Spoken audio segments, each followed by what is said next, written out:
Welcome to the My Lotus Moments podcast, the podcast for women of color to have open and honest dialogue about experiences that we all share, from dating, relationships, mental health, and everything in between. I'm your host, Hope Coleman, a licensed social worker and mental health advocate and coach. To get more information and resources, visit the website at www.hopeinher.com. Let's get started.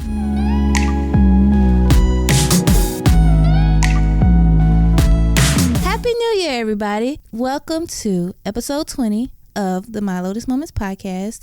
And I'm not going to keep you long. I know you guys have things to do, but I just wanted to jump on here real quick to talk to you about some of the lessons that I've learned over the past couple of years and how I plan to attack the new year.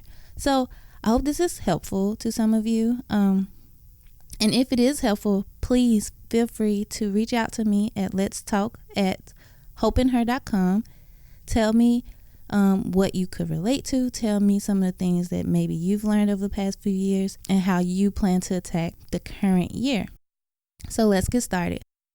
So the idea of this podcast came about when I came across an article by The Thought Catalog. It's an online publication, but it was an article that discussed what we were supposed to learn between the years of 2016 and 2018 based on your zodiac sign. And of course, I know a lot of people are not very interested in zodiac signs, or maybe you are, but I'm not a zodiac fanatic, but I find them pretty interesting when I come across articles, and I don't solely depend on zodiac readings or anything like that, but they could be entertaining. But this article in particular, it caught my attention because it was very accurate, and I know you hear that a lot, but this one was pretty accurate. So I put the link in the show notes. Check it out for yourself and tell me how you feel about it as well. So we're just going to talk about my zodiac. And so I'm a Capricorn. My birthday was December 27th. Thank you for the birthday wishes. So it talked about how in 2017, I was supposed to learn how to have vision. It said that Capricorns are malleable and they adapt to other people's ideals. And 2016 was the year to break out of that. And this resonated with me because 2016 was the year that I launched Hope in Her. I had been thinking about this idea for years. This wasn't something that I just suddenly thought about and put it out there. This is something that was in my heart for a very long time, and I just didn't have the tools or the courage to put it out there until maybe earlier that year. So when I saw this and it said to have some vision, then this was just like, once I connected with an old friend, he just kind of, encouraged me to move forward and not think about or not try to follow the rules as to, what I was expected to do or doing things that I was only comfortable with doing. So I learned to tap into that vision and actually put those ideas into actions and actually get things done. So 2016 was definitely the year that I learned how to have a vision, and not only have a vision, but follow through with that vision. And also, so in 2017, the article said that Capricorns were supposed to learn how to get clarity on what's not working. This is something that was very relatable to me because over this past year, there are lots of things after you get a vision, right? And then you implement it and you put it out there. Then you come up with all these other visions. And you, in your mind, or at least in my mind, you think everything will work. Well, that ain't the case. So there are a lot of things that didn't work out in my favor. There are a lot of things that didn't do as well as I wanted it to do. There are some projects that I still hold near and dear to my heart, but it just wasn't resonating with people the way I wanted to. And so I had to really learn how to pivot and say, maybe this isn't the season for this project. That's why I felt like getting clarity on what's not working was so important. And it gave me so much more peace. So this doesn't only address the projects that I had going on that wasn't working. I really had to admit to myself some things that didn't work in regards to my behaviors, in regards to relationships. I had to learn how to let those things go, such as my lack of self-care, taking on way too many things and not seeking help. Now, I've become more in tune with being aware of self-care and being aware of listening to my body and understanding what I need and taking breaks when I need it. Once again, after I had the vision, I just wanted to go full force, right? I had to learn that, I don't have to try to get everything out over the course of 2 months. I have so much time, and I know you guys heard the saying that life is short, but really life is long. So I have time. It's not like that things are going to fall apart tomorrow.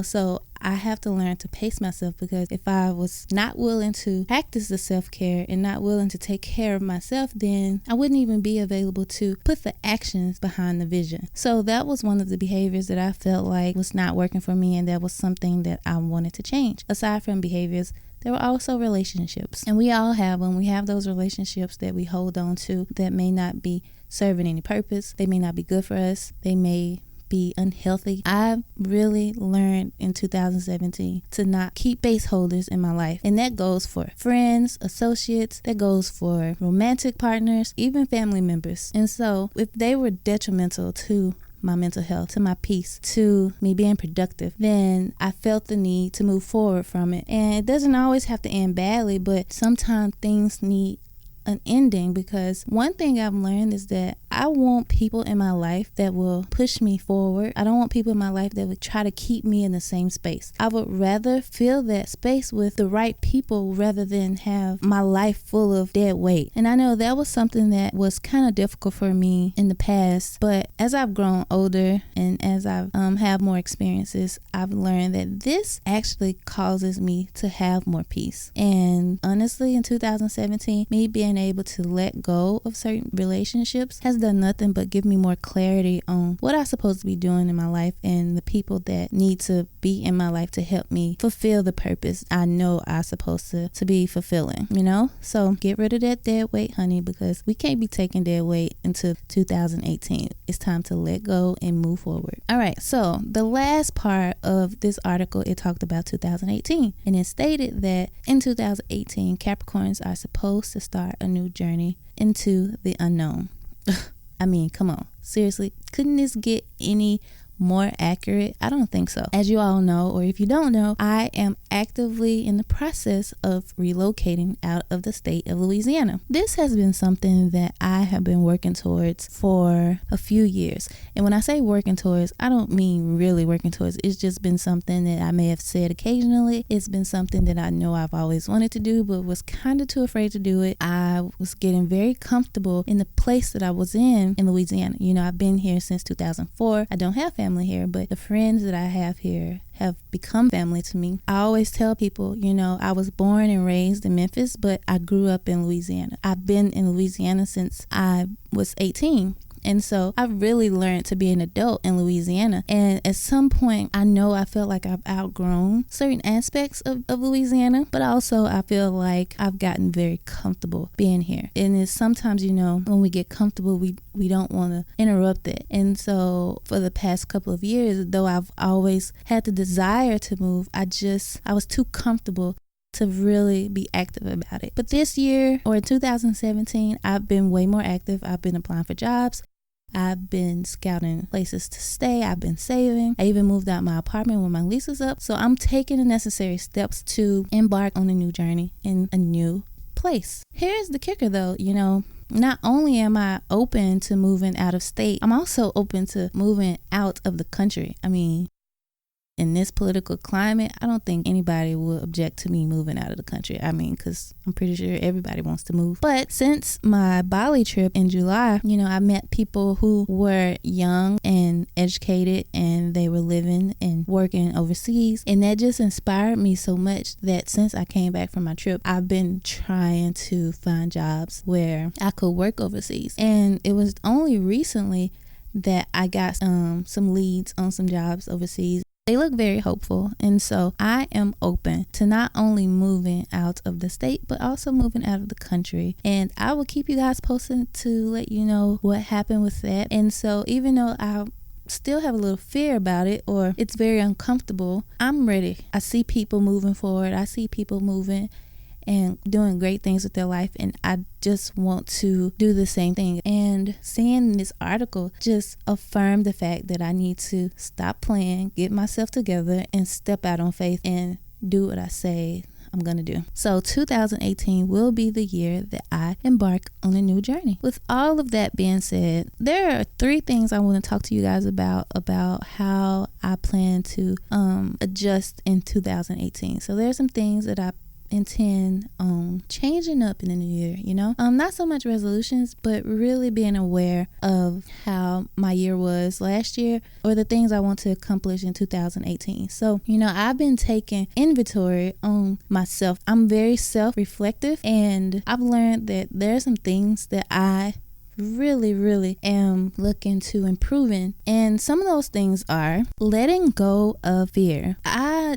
don't do a lot of things because of fear, and some people may not believe me, but I've said this before. I'm a Capricorn, and okay, so really I don't need to use that as an excuse, but it really is true. I don't like to put myself out there or do things if I'm not 100% completely knowledgeable or competent in doing those things. So it's very rare that you would see me do anything that I'm not 100% confident in.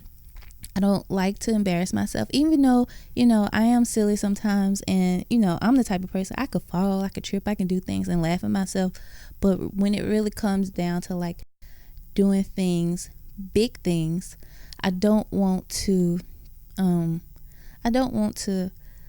present myself in a negative way, even though sometimes, we can't help it, or not so much negative, but in the most perfect way possible. And obviously perfection doesn't exist.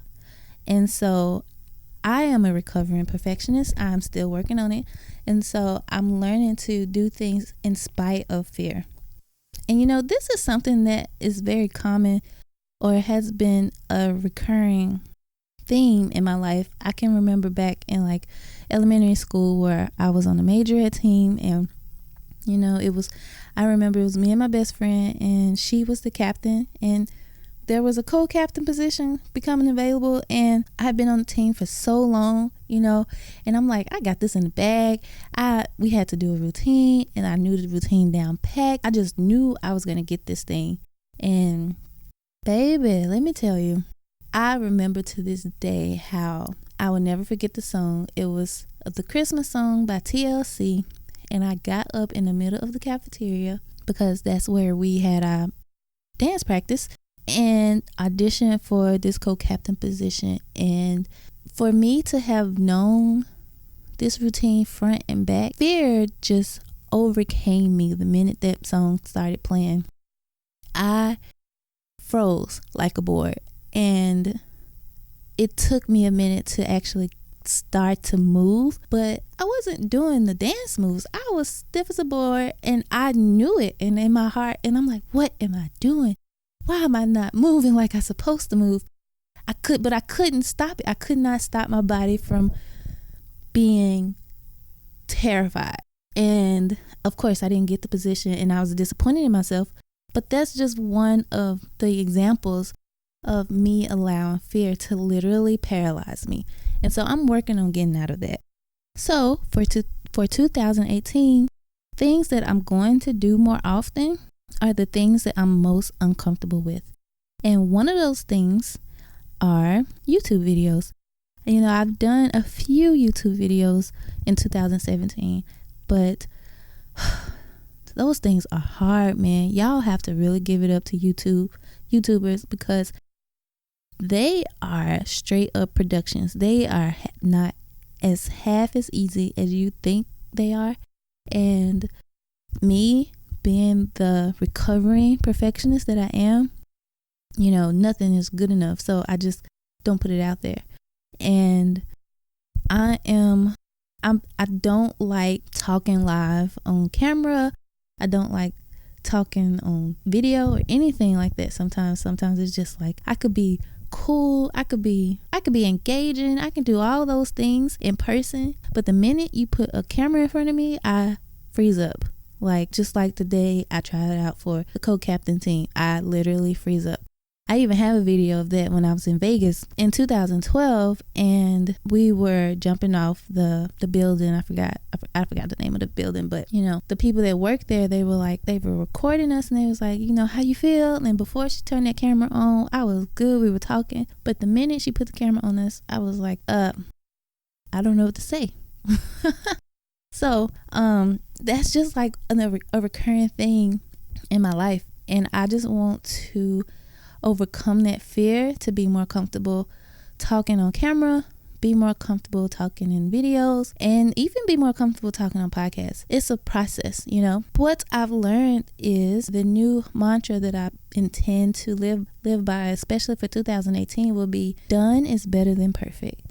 I have to stop worrying about being perfect and just get shit done, So moving on to the second thing I plan to change in 2018, and that is work on being more present. 2016 was the year of vision for me, and also a year of taking on tons of things and not being present at all. 2017, I've had ups and downs, and I think God just really do things to prepare you, because early in 2017 I worked with the Children's Advocacy Center, so I was one of the interns who would facilitate the mindfulness group, and it was so eye-opening and enlightening that I literally just fell in love with it. I got a chance to not only learn, but I got a chance to facilitate groups in schools in the underserved areas of Baton Rouge. So I got a chance to show these techniques to students who normally wouldn't have access to this type of interaction. And even just to watch the evolution of those children from the first day I met them to the last session that we had, just to see how they changed, to see how they learn how to use better coping skills, how they learn how to be more mindful through guided meditation and imagery and things like that. It just further solidified that I was one of those children, in the urban areas of Memphis, and I didn't have people to provide those things for me, and to be able to do that for other children, or to be able to do that for children, was very rewarding. And it was also a little sad because I couldn't do it for everybody, and it made me sad that this type of program wasn't accessible to all the children. But coming back to being more mindful, that's where I learned about mindfulness and mind, body, and spirit, and just learning to be present and center yourself through all different types of techniques. And I started to, as the internship went forward, I started to learn more. I started to talk to my supervisor, and she's certified in mindfulness workshops, so I learned so much from her. And once that intern stopped, it was really on me to be able to implement that into my own life. Now, of course, me being the person that I am, I still have a problem with taking on so much, but I've learned how to incorporate those things in my own life, and they have become so helpful. And so I only just hope to become better at those practices, and to just learn to slow down and just focus on what's happening right here and right now. Being a creative entrepreneur, if you're anything like me, you come up with so many ideas. Even in the midst of working on one idea, something would trigger a new idea, and I'm like, oh, let's work on this. Let me try to do this, and let me try to do this by the end of the week. And I'm like, that's impossible, but I would try to do it. I completely just disengage from what I have going on in the moment. And so I really want to just focus on doing things one thing at a time, and just learning how to stay focused. Because not only does that create a lack of focus for me, but it also creates anxiety. And so that was something that I struggled with so much over the past year, was anxiety. I've gotten way better control over it now, and I just want to be able to continue to practice those skills that I've learned to keep my anxiety at a 3, because I can't be walking around on 10 all day, every day, because it ain't good for nobody. And last but not least, so even, we've talked about having a vision. We've talked about starting new journeys. We've talked about learning to acknowledge when things are not working for us and fear. But all of that really just boils down to me being hard on myself, putting pressure on myself. And that's something that I'm definitely going to work on not doing in 2018. And so when I talk about not putting so much pressure on myself, that's part of me learning how to be more mindful and not taking on so many obligations to where I feel like I am stretched so thin. And when I get to that point, that's where my anxiety is like, I struggle sometimes. I go from 0 to 10 real quick, and I would be on 10 for days at a time. And so my anxiety can be so overwhelming that I couldn't function in that state for very long. And so that's something, and I've learned that the pressure to get things done in the manner in which I was getting them wasn't coming from anybody else but myself. Because I'm trying to, like I said, I'm just launched Hope in Her, and I'm maybe it's because I try to compare my brand to people who've been doing this thing for 5 years, 10 years, and they are so further along, and I'm trying to catch up. So I feel like I'm a little behind in the race, and I'm just trying to catch up. And so I'm trying to do all these things so I can feel as accomplished and successful as they are. And so I put that own pressure on myself. And so in 2018, I'm just gonna start telling myself, girl, calm the hell down, like relax. This could wait, when I have the resources and the capabilities to actually implement it in the best way. You control the pace of your life. Sometimes I feel like I'm running on fumes, and I'm running on fumes for days, and then I crash, and then I can't snap out of it, and I'm in this funk for days. I have to realize that I'm the only person who can control the pace of my life, right? So that's just one thing that I intend to take the pressure off myself and learn to pace myself. I may, sometimes as creative entrepreneurs, you may have the energy and the creative juice flowing to where you can sprint for the day, and that's okay. And sometimes I can only do a light jog or even walk, or sometimes I just need to have a break and sit out the race. And I feel like that's okay, and I don't have to keep putting that pressure on me to continue the sprint that I've been trying to maintain. So that's all I have for you guys. I just wanted to jump on here really quickly and talk about some of the things that I have learned over the past few years and how I plan to address 2018. I hope this podcast was helpful to you, and I would love for you guys to give me your feedback. Please shoot me an email, connect with me on Instagram or Facebook, and let me know how you plan to implement new things in 2018, as well as what were some of the things you've learned over the past few years. So that's all I have for you guys. Y'all have a very, very happy new year, and be safe, and I'll see you guys next time.